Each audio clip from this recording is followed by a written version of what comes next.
session.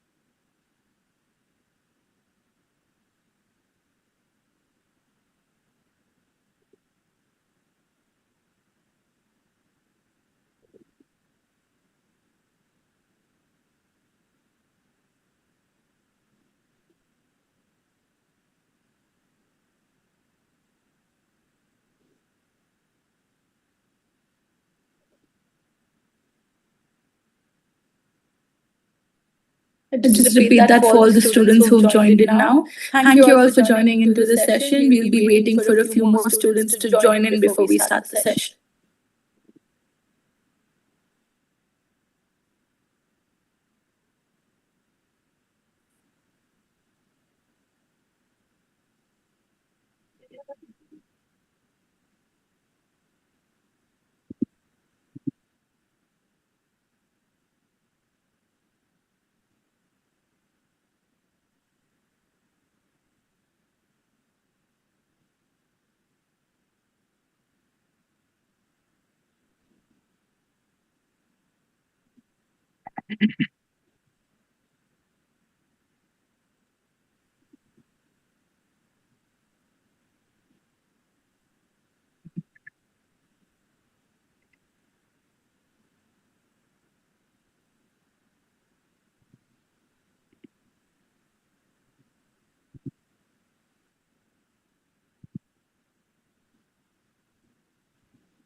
I think we're good to start the session. The numbers will keep increasing, but if someone's missed out on anything, they can view the recording later.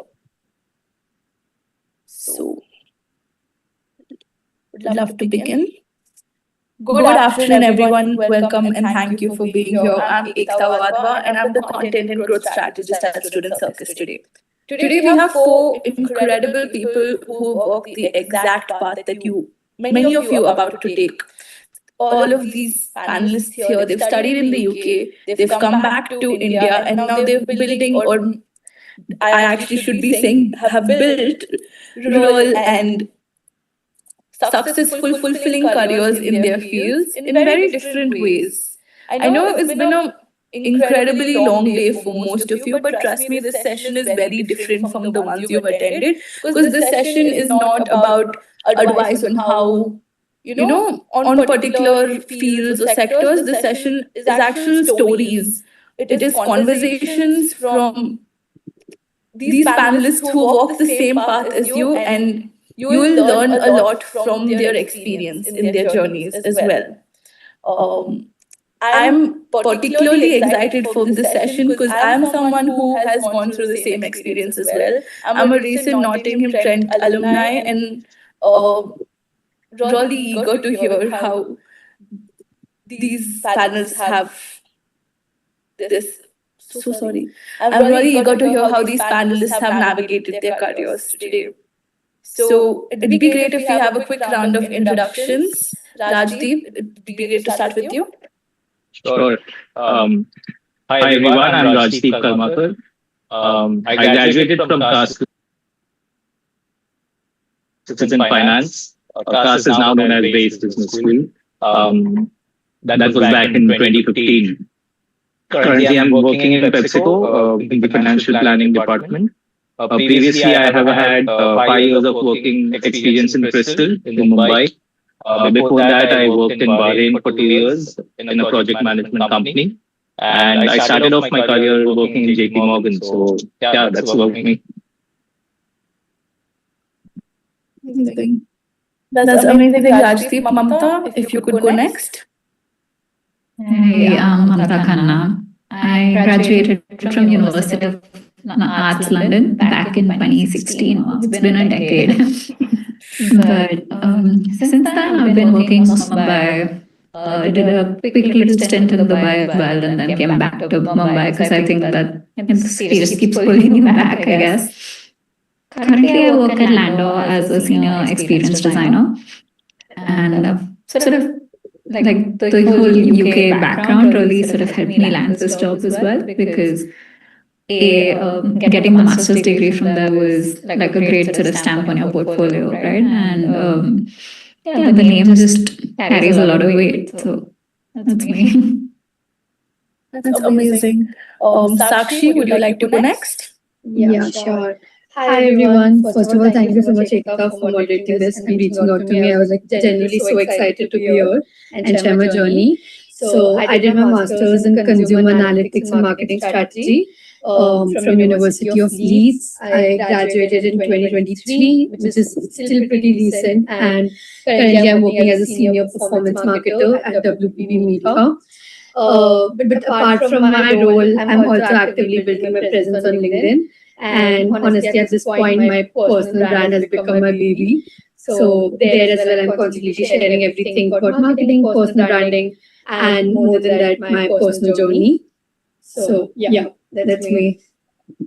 Thank you, Sakshi. I think your insights are going to be particularly helpful for students to learn how they can then network and build their brand on LinkedIn as well. Yeah. Because would you like to introduce yourself next? Sure. Hello everyone, good morning, good evening. And thank you Ekta for giving me a chance to speak here. So everyone, I'm Vikas Patnaik. I've studied construction project management in the UK from Oxford Brookes University. I graduated in the 2022 December. And after that, I had worked as a project engineer for 2 years and an assistant project manager in the UK itself in the field of construction. So my journey in the UK was really good when it came to the job aspects and study and all the experiences. But I just had to come back because I had one simple thought in me, like if I can manage projects there, then why can't I build something back here? So that's why like I came back to India. I run a small construction consultancy, work for some of the government contractors and few private builders. And since then it's been like my journey has been a lot of up and down, but I'm still enjoying it. Love to share my experiences of the work and everything back in UK with everyone. Thank you so much, because that was amazing. You know what I really love about this group is how different each of our journeys are, but still, at the end of the tunnel, there is always surprises and opportunities waiting no matter where we go.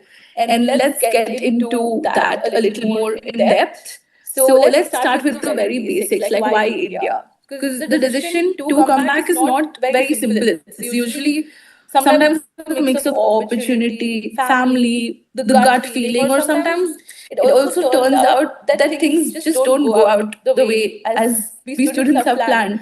I just wanted to unpack a little bit on that. I would love to start with Rajdeep. Looking back now, was coming back to India for you the right decision? Was your expectation from the market more It's realistic, never right or or wrong, was you know. it I mean, whatever decisions you take, you just need to make it right. And for me, how it worked out is while I was in UK, I was wanting to work in a foreign country. I was not very specific about UK. It could be any country. Since I was spending in foreign currency, I wanted to earn back in foreign currency. However, it didn't work out in the UK since I didn't have student circles back then to help me with the job hunting. So I landed a job in Bahrain. So in the Middle East, I was there for 2 years. It was an enriching experience. However, after 2 years, my motivation to stay there wasn't there. And I thought, since I'm in finance background, why not come back to Mumbai, since Mumbai is the financial hub. That's how I just came back to Mumbai and landed a job in CRISIL, do some networking. It took me some time, at least 3 months after coming back to India. But then it was an enriching experience. Luckily, I found a great team, great mentor, and that helped me build my career in financial planning. So, and yeah, currently I'm in PepsiCo, so I guess my decision was right. Rather, you have to make your decision work for you. So that's my point. Do you have a particular insight that you wish someone would have told you before you made these moves, these multiple moves that you made throughout your journey? Sorry, what? Come again? my question, follow-up question was, do you have any particular insight that you think that someone should have given you before you've made these multiple moves in your journey? Well, I spoke to many people. I spoke to quite a few alumni, and each of them had their own personal experience. So, what I feel is nobody's experience can actually replicate it in what you get to experience, right? So, you need to carve out your own path. Yes, of course, networking helps. Preparing early also helps. I would say if I go back to my grad days in UK, I could have started a much more earlier. But just the excitement of being in UK, in a new country, the new course, new friends. It took me some time to get settled there, and I probably started later than I should have. And that's an insight I guess I give anyone who might come across, that start as soon as possible, because there's no time, literally no time. We've all been in those two. Starting should start before the time to start. Exactly. Yeah. That was quite a while back. But coming to a more recent shift, Sakshi, I'd like to shift the mic to you. What was your expectation? Was it different to what Rajdeep had gone through, or is it similar today to the market? So I mean, I'll be very honest. Like I shifted back home in October last year, and I would say the transition was not very easy. To be honest, like in the beginning, it was all Diwali festivals, family gatherings. All the good stuff about India that keeps you occupied and makes you feel like, oh, this is amazing, I'm back home. But reality starts hitting when you have like settled down and moved back to your routine, regular life. So, to be very honest, like when I moved back, I was still working my UK job from India until the end of the year. And along with that, I was working them UK hours, like from India. So it was quite a lot in terms that I was working 2 p.m. to 11 p.m. And along with that, I was looking for full-time jobs in India. So I would say that was not really easy in terms of expectations. And coming to my full-time job, when I was quite scared about working in India, because my entire professional career started in the UK. So stepping into the Indian job market felt like jumping into like a completely unknown territory. Plus, we've all heard the horror stories, right? About the Indian corporate culture, no work-life thing, hustle culture, stuff like that. So from the outside, it all sounded pretty scary. But compared to my expectation, what actually happened was that I found a role that genuinely exceeded my expectation. Maybe it's because WB Media is a global company, I don't know.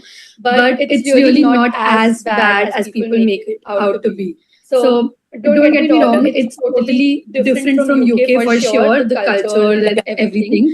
But it's not at all a nightmare scenario. So whoever is listening to me, you don't need to be as scared as I was when I was starting applying to India. So just to add that the weirdest part was that I was the person who could never imagine myself working in India, because I was so hell-bent in finding a job in the UK and working there and finding a sponsored role, all of that.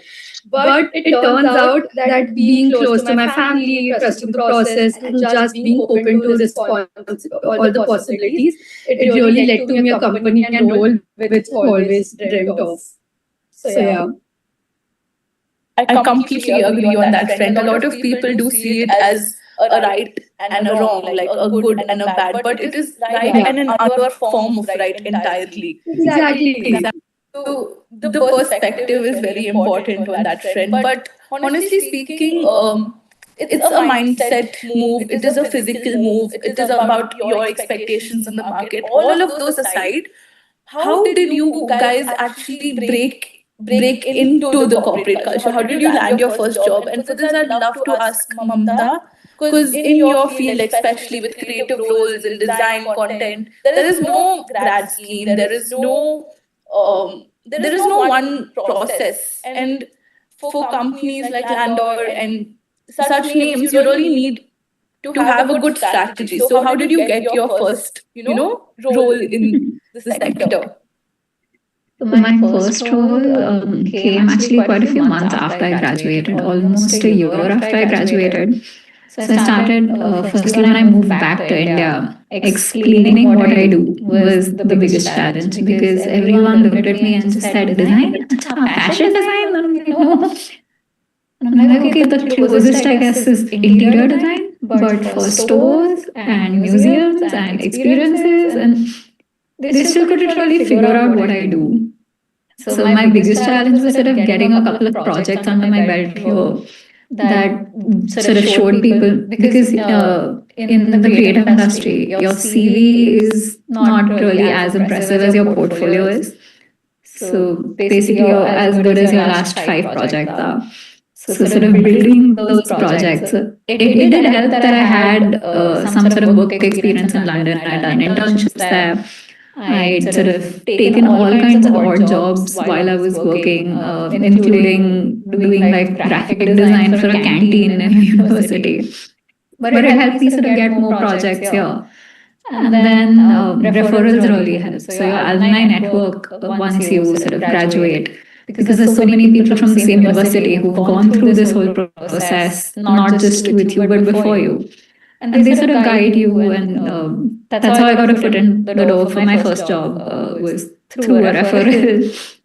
And then from there, it's sort of been like bouncing around a bunch of different companies. But each time, the minute you mention, like, yeah, I've worked in London, I've studied there, it's like a big win. Like, even people who weren't directly from, say, my industry, but I remember meeting an art director once, and he was like, "Oh my God, you studied at UAL? That's great. That's my dream school." And it's like, "Oh, great. Okay, you know what this is." So that helped. But I think, yeah, like the connections you make while you're studying and even after, just network as much as you can, because you never know what sort of leads to something.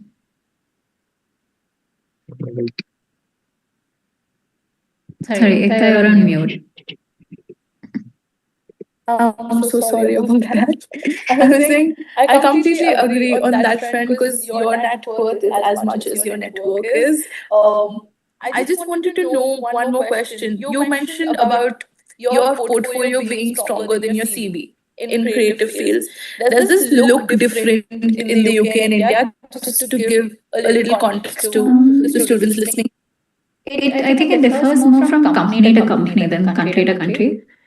Because again, like say a global company like mine would look for similar portfolios throughout, no matter where on the globe you are. But say maybe a different company in India would look at, based on what kind of projects they get, whether you've got more experience working in, say, a local region, or like, I mean, when I was applying for jobs in Dubai, they looked at me and said, "But you don't have any experience working in the Middle East." And I'm like, "Yes, but I have 10 years of experience working in so many other countries." And they're like, "No, but like the Middle East culture is different." So I think it sort of it depends on it. Helps if you tailor your work, like you pick out the best pieces, you sort of curate like maybe a 5 or 6 of your best pieces and match it to what each company that you're applying to. So similar, like how you would tailor your CV to each job profile, right? You also tailor your portfolio similarly to sort of match what the company does and what the role you'd be expected to work in would need. That's a very helpful tip over there because everyone is behind tailoring your CVs. But I think when you do tailor your portfolio, like you said, it also shows more interest towards the particular company and role. So I completely agree on that front. It's like a hidden tip. Coming to you, because your role, your journey was a little different. You chose to not take the traditional job route, right?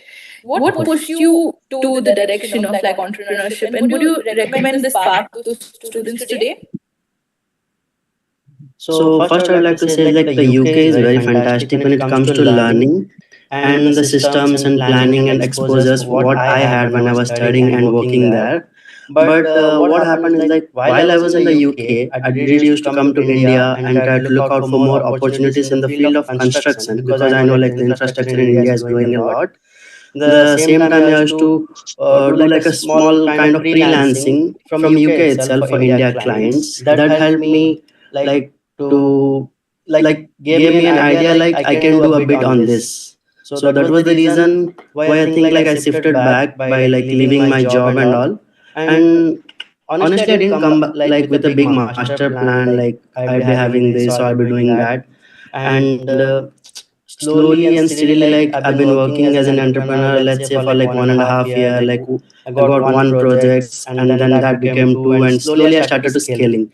And I would say like, see what you asked me about like recommending for entrepreneurship. I would say it's not glamorous in the beginning because in UK I was managing projects. In India I have to manage everything. So that is the hard part as well. It's very chaotic, but it teaches you a way which is much more faster than any job would. So and like I would say like I forgot her name. I think Mamta, right? What she said, like networking and stuff. So I feel like having few networks in UK did help me a lot because in my team there are still few people who are based in London who are like architects and surveyors who still help me with some projects in India, and that helps me a lot. So like I would say like if you want a stable career path, you might think UK is great and all in the beginning. But with time, you got to know like there are a lot of other things you're gonna face, like especially people in job know like the taxes are very high in UK. And because I used to pay around 40% tax for my job. And when I realized like if I keep waiting for the perfect job, I'll never build something of my own. So that was kind of a thing that made me come back. And what else could I add on? It's like I would say like just don't build CVs. I'll recommend to build like more skills because at the end skills matters a lot. That helped me here like making good networking, making good connection, building some skills. And yeah, that helped me for like scaling and opportunities. That's amazing. That's good to know. Actually, you don't have just the I have to search for a job. You can also do something on your own back. Here is very reassuring for students because there is no traditional path these days. The career ladder is not a ladder anymore. I come back to like Rajdeep to know again, landing the job for these students is at priority at the moment. So if they have to position themselves in India at the moment, taking your different experiences in example, what was the one thing that you would have done differently or that you did that helped you land these roles? Well, one experience which I had was I had to learn to be open to all kinds of opportunities. When I came back from UK to India, I mean, I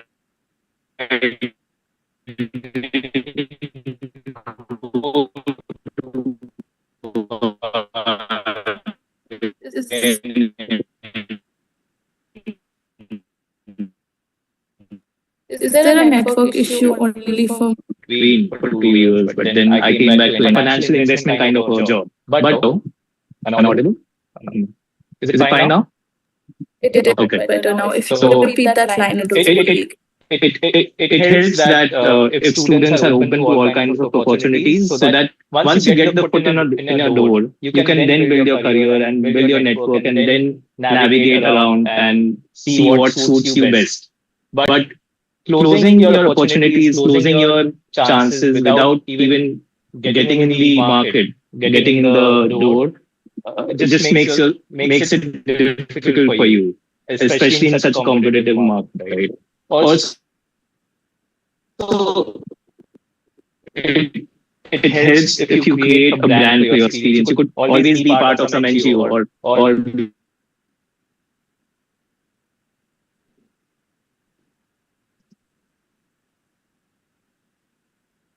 be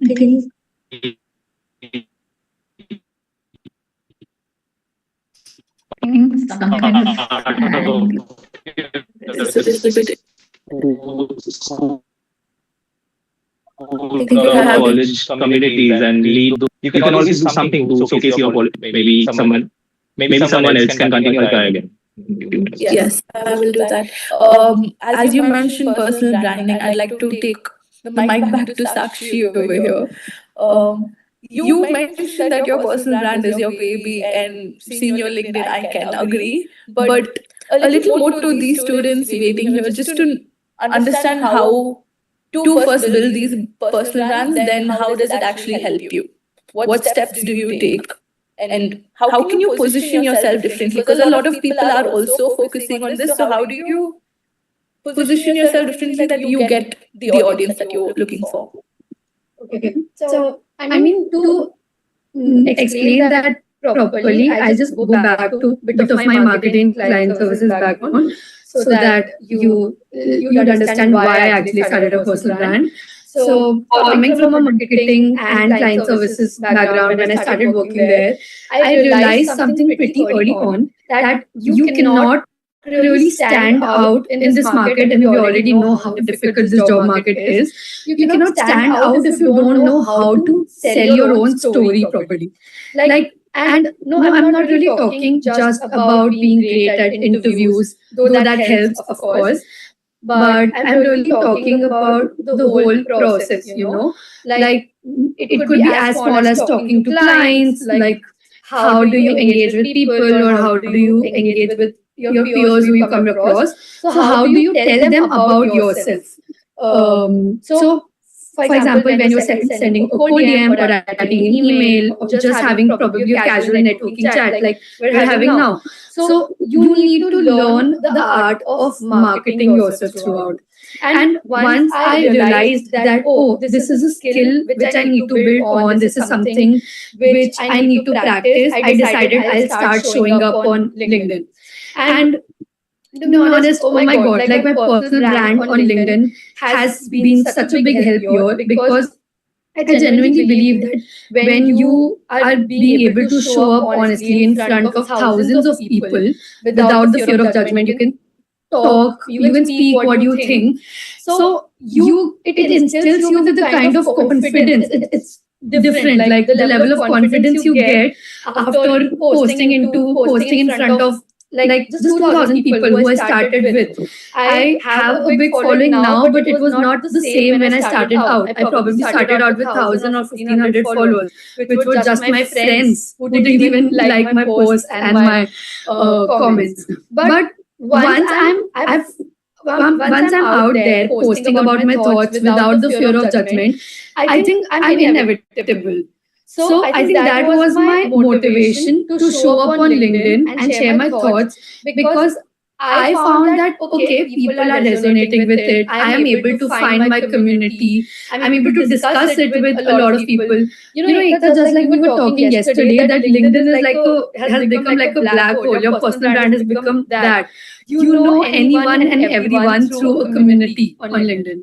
So that was my major motivation to start building a personal brand. And now I think it is so much more to me, because it has given me opportunities, it has given me job interviews, it has given me the kind of confidence which I always crave for.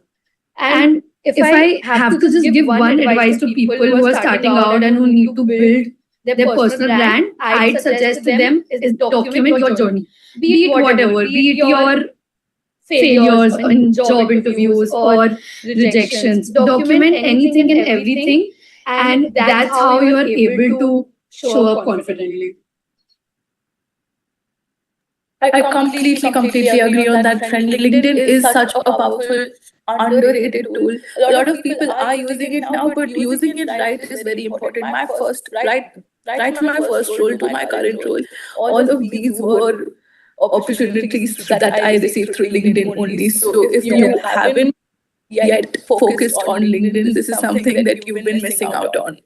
I'll give, just to add to that, I'll give you a very small example. So while I was looking for a job in the UK, I connected with a senior director. Like that person was a sales and marketing director for a very big marketing agency called DEP, right? So I connected with him, and he blatantly told me he cannot sponsor my visa. Being disheartened, I still stay connected with him. I used to talk to him about my problems, like how I'm not able to get a job. 1 week later or 2 week later, he took a random interview of mine and he suggested my name to the sales and marketing director of India for the same role in Mumbai. And although I didn't get that role in the UK, but I was able to reach to the third round of that same role in India. And that just happened through networking and just by showing up online. That was not through any job application straight away. So that made me believe that if you are constantly out there, opportunities will flow to you in any way possible. And you are very well aware of that, Ekta, as well. So Completely agree. I'd like to go back to Rajdeep before we then proceed. Would you like to complete on that question? No, I guess Sakshi put it pretty well. Okay. I was just talking about how it's very important to grab the opportunities which come your way and not be very rigid about I want this or that. Yes, for sure, it's helpful to be very focused, but at the start, just to get a step on in the door, it's important to just grab whatever you get and then build your network and navigate around. Okay. Amazing. I'd like to next take the question to Vikas. If some of these students listening in would like to build something of their own, what or where should they even start from?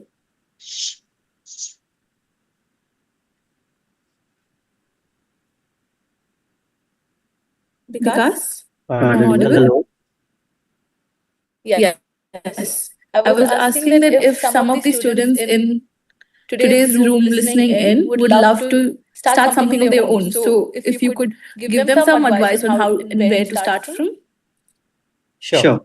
So first I would like to say, like, if you want to build something, I would say, like, you don't have to wait to feel ready. Because you're never ready, like that was the same thing for me. Like when I was applying for my residence permit, I was very skeptical. I thought, like, should I stay here for 2 more years or should I just come back and do some business and stuff? But later on, like, working in UK also helped me a lot, like gaining the experiences and stuff, like getting to know how to do and handle projects. So I would say, like, you want to have some experience. I would say, like, as a beginner, I wouldn't recommend anyone to just start something. I would say, like, start small, gain some experience, take any project which you are good at, like whatever skill set you have. Let it be anything. Like, not just, I'm not speaking about just being an entrepreneurship in construction. I'm telling, like, even if you're a content creator, even if you're a YouTuber or whatever you do, because the opportunity now is so vast. Like, you can literally make a career out of anything. You just need to build, like, good skills. You don't need CVs. You need to build skills. You need to create your own demand. You need to network so genuinely, like not just on LinkedIn or not just on, like, how we think, like, just for professionalism we just be on LinkedIn and everything. But I would say, like, we need to start building ourselves on every platform that is available for us. Let it be even tying up with local people around us, tying up with people from every aspect, because you get to learn a lot from everyone around you. And yeah, that's also, I would just say, like, start before you feel ready, build some skills and take risks. I would say, because it takes times, I know. In UK everything was like, the deadlines were strict and also working was very easy. India, what happened, like, I felt like more flexible because there is no timeline. But once you start building things on your own, like, you'll see things coming to your like those steps. So yeah, like, I feel I'll just add one very nice line. I was like, India rewards people who take initiatives, and I felt that. And somewhere or the other, I have reached to a part. So I'm very happy to say that with everyone. That was very rightly put. Actually, there is no risk without, there is no reward without risk, may I say. But I'd like to take Mamta's perspective on this as well. What do you think students, what's like one thing that they should do if they're not looking to start something of their own, if they want to land a good job in, say, an FMCG or a consumer product company sector like this today? What is the one thing that they should do? I think, given the current scenario and how AI is taking over so much, right? Like so many jobs have become redundant because AI has replaced the role.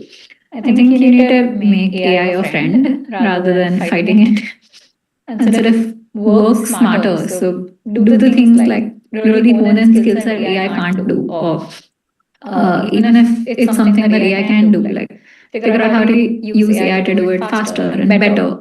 So like working with it rather than against it, I think is really helpful. And just trying different things. Yeah, like Vikash also said, don't be limited. Like just take up whatever you need to do. I think you never know where it'll take you eventually. Also, I would just like to chip in one point. I guess attitude matters a lot. You may have the greatest of skill set, you may have the greatest of degrees, but if your attitude is poor, if people don't like to be around you, it won't get you too far. So yeah, attitude and people, you should be likable. It's very important. Having your expectations set, having ownership in work, all of this takes you a very long way. Completely agree. I think that was the questions that I had for you before going into the chat. If you each of you would like to share one advice or one key takeaway, if you could say something to yourself before you shifted to India, what would that be? I would have started earlier, much earlier than what I did. I thought even like I started very late in my job search. But yeah, I mean, you just get wiser with age and with experiences. Fair. Takshi, if you'd like to go next. Yeah, I think on that, I'd suggest that job hunting and landing a role is such a taxing process. I'll suggest find your process, find what works for you. And once you found that, stick to it, keep repeating that. And plus, it's so mentally taxing that don't be too harsh on yourself if you're not able to get that dream role or get the dream interview, because it can get very harsh on your mental health. So rather take it easy. It's not very enjoyable, the process, but take the process easy, enjoy the process, don't be too harsh on yourself, and you will be able to find that dream role for you, for yourself. Thank you so much. Mamta? Pay attention to geopolitics. When I graduated, the day I got my results were also the day the Brexit results were announced. So whatever career plan I had to like completely shift at that point. So it was literally like you've been thrown into the deep end and you just got to sort of make the best of it. But when I came back, I think be prepared for a lot of cultural differences. Because I think after spending like at least a year or two in the UK, you get used to the sort of culture there. And then when I moved back, there was like a little bit of a culture shock. Like even though I used to travel by train day in and day out in Mumbai, for example, that was the day when I went to the platform, and then I was just like, wait, it's crowded. I need to run to the women's section. Like, so literally when the train was coming and I'm running across the platform. There were these small like little things that you get used to in the UK. But again, while the UK was very systematic, it doesn't always work to your benefit. Sometimes the flexibility that India gives you is great, and that also helps you grow. I was saying, yeah, there are a lot of cultural differences also that we have to first adjust once we go there, and then coming back in Rajasthan is a whole another chapter that has to go through. And Rajdeep, if you'd like to share a few words as well. On what? I'm sorry. Sorry, my bad, Vikas, if you'd like to share a few words as well. Yeah, I would like to highlight the points what Sakshi has saying. Like, don't stress yourself because everything is so uncertain. It takes long hours and you learn the hard way. You need to give yourself time, because I know like opportunities just don't come knocking at your doors. You need to be prepared, but at the same time, you just have to decide like what you want to do ahead, because in today's world, like execution matters more than just ideas, and for that you need to invest a lot of time. You need to invest a lot of time in yourself and your hobbies or ideas, what you have to carry through. So I would say like it's never too late to start. So you can take your time, be prepared, and do whatever that makes you happy and you feel you're good at. Thank you so much. That was a very good ending to sum everything up. But before we end this, we have a few questions in the chat box that I'd like to read out. Or if any other student has questions, please do put it in the chat box and we'll get them answered. We have a question from Amy. Would you mind going into more detail about the main cultural differences that you found between UK and India? Mamta, would you like to take that up with your train example? Yeah, I think like a little more professional would be that the UK was very sort of set with systems. You know how they're very particular. Okay, 9 to 5 means 9 to 5, whereas in India it's 9 to 9, 10. Like you don't know when the day ends in a lot of jobs. I think it's good to sort of take the good bits from there and bring them here. But the same sort of system backfired in the UK as well. Because I remember I had to get prints one day, and the printer refused to work an extra 5 minutes to give me prints, which meant I had to come back the next day. Whereas in India, there's this certain like attitude where people are more welcoming and they're like, yeah, it's okay. Like you're giving me business, I'll stay an extra 5 minutes to help you out. So that was like one of the big things. And I think professionally, yeah, like the culture at both places is a little different. In India, teams are more friendly. Whereas in the UK, like the same person might be working at like 2, 3 different places at the same time. So the colleagues you sit with today might not be the colleagues you're sitting with tomorrow. Like people come in on different days, for example. Whereas in India, it's the same team, so you really bond and it helps with collaboration when you have to create things.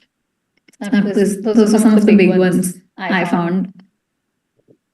Fair enough. Thank you so much for that. Another question I pick up is from Erin. Do you have any advice for current students who are in the UK studying and who are determined to get sponsored jobs, go through the post-study graduate visa work route, and are not completely to India? So if anyone on the floor would love to take up this question.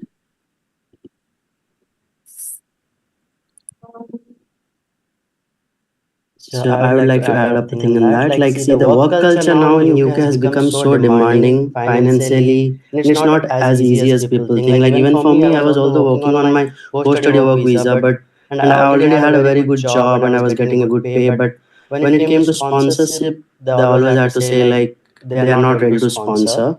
And that has been the case since a long time in the UK, since I've heard it from my seniors and my colleagues and all. And at the same time, like when you are sponsoring yourself, and I don't know, I mean, I didn't feel like that was worth it, I would say.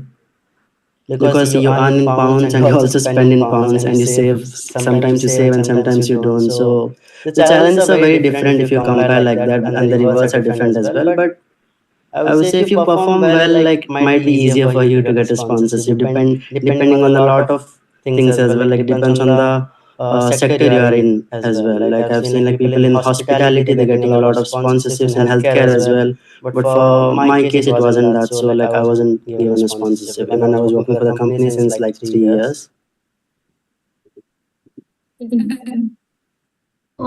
Yes, this is so yeah. When we're speaking about like exact strategies that how could you actually find a sponsored role, I'd like to add to that if you're already studying, like don't be like us and start earlier to find those sponsored roles, because it is very, I think one mistake which I did in my role back in UK was that I didn't check if they had a sponsorship license or not while taking up their job. So now after I've completed a year and a half, they have blatantly told me that they cannot sponsor. But if I would have taken an entry level or my first job in a company which already had a sponsorship license or who are in the capacity to actually sponsor, the route becomes 50% easier for you rather than a company who don't even have a license and you have to convince them to first buy a license and then sponsor you. So don't make that mistake, and rather only apply for companies who are in the capability of sponsoring. Because to be very honest, in this market, there are very less chances that you would be able to convince a company to buy a license for you. Because that only happens if you have worked for after a certain number of years and not in the very beginning. And lastly, I'd suggest go for organizations like NHS or healthcare. I mean, NHS is healthcare, or the universities, or for that matter, the big fours and stuff like that, who you already know do sponsor. That is a safer bet. You can check out Cyril Marcus as well in that friend. Thank you so much, Vikas, Sakshi, Mamta, and Rajdeep. Thank you all for joining this session. It was amazing hearing your journeys and insight into how navigated this coming back to India approach. If all the students sitting here are wondering whether UK or India next, or what next will come from the opportunity they're seeing, I hope this session and this conversation made them more prepared and gave them a good insight into what it will look like actually coming back to India.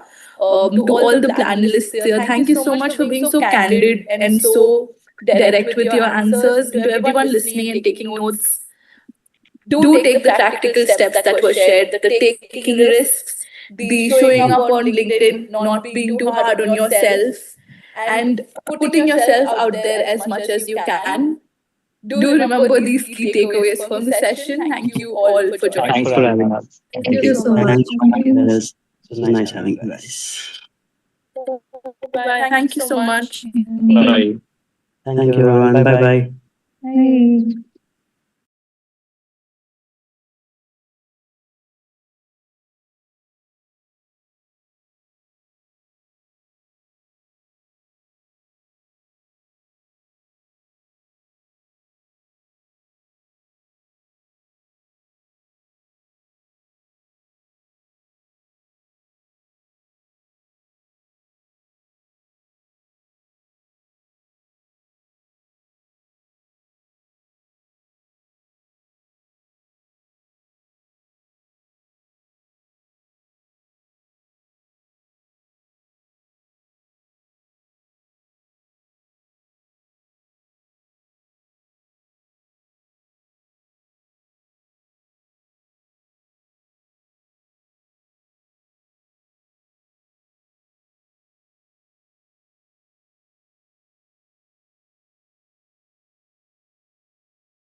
Hi everyone. Thank you so much for coming along to today's UK India Talent Connect 2026.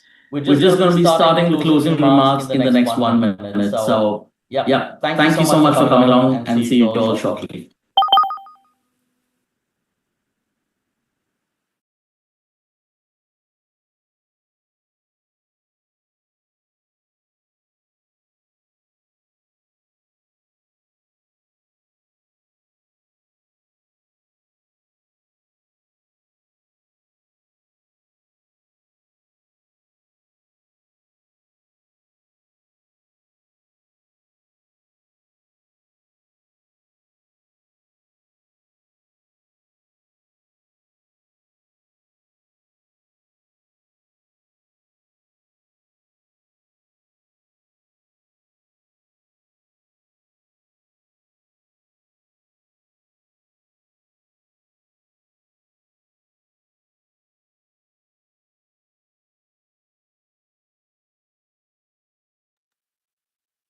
Hi everyone. Thank you so much for coming along.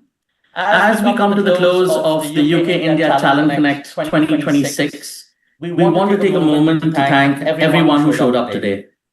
Let me begin by thanking our sponsors, the University of Glasgow, the University of Birmingham, Leeds Beckett University, and Ulster University for playing a huge role in bringing this event to life. We've had thousands of students register, we've had a lot of employers, lots of jobs, and amazing talks take place across and throughout the day to support students with their jobs in India. And I would also like to thank all our university partners. Thank you for championing careers for Indian students and for making the UK India Talent Connect possible. When it comes to employers, what can we say? We just want to thank them for showing up with real intent. No one knew how big it would get, and we're just humbled by the response that we have. The opportunities shared today across sectors like technology, finance, consulting, research, and beyond reflect just how much the Indian opportunity landscape has evolved. And finally, a big thank you to thousands of students and graduates who joined us. This event was built for all of you. You chose to be here to engage, to explore, and to step into conversations that aren't always easy or straightforward.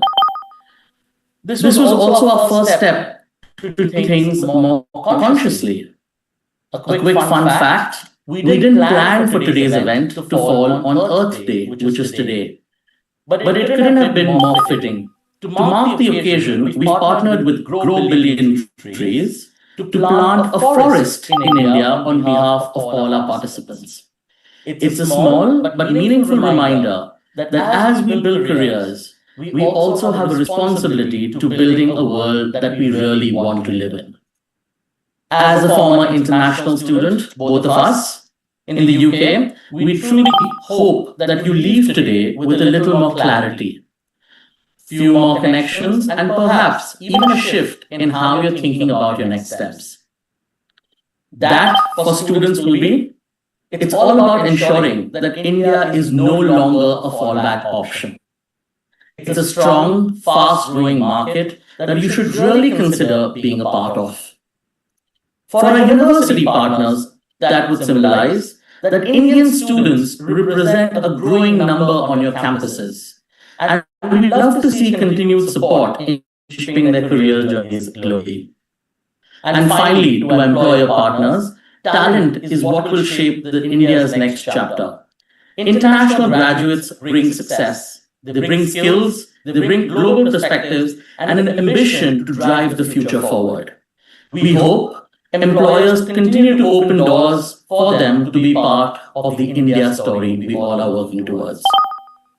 For those continuing conversations, so whether you're a student talking to an employer or you're applying for jobs, the roles that are shared today will be available to apply the ZigMe platform for the next 1 month. We will share an email with you after this session. So make sure that you look at emails and continue your conversations and your applications as you go along. We'll also be sharing the session recordings because some of you might have missed them. So don't need to worry. You can catch up anything that you may have missed and more. And one small ask from our side. We'll be dropping a feedback form in the comments. So make sure you take a few minutes to share your thoughts. It genuinely helps us build this better for the future. To many more talent connects in the future, thank you again for being part of it. Thank you.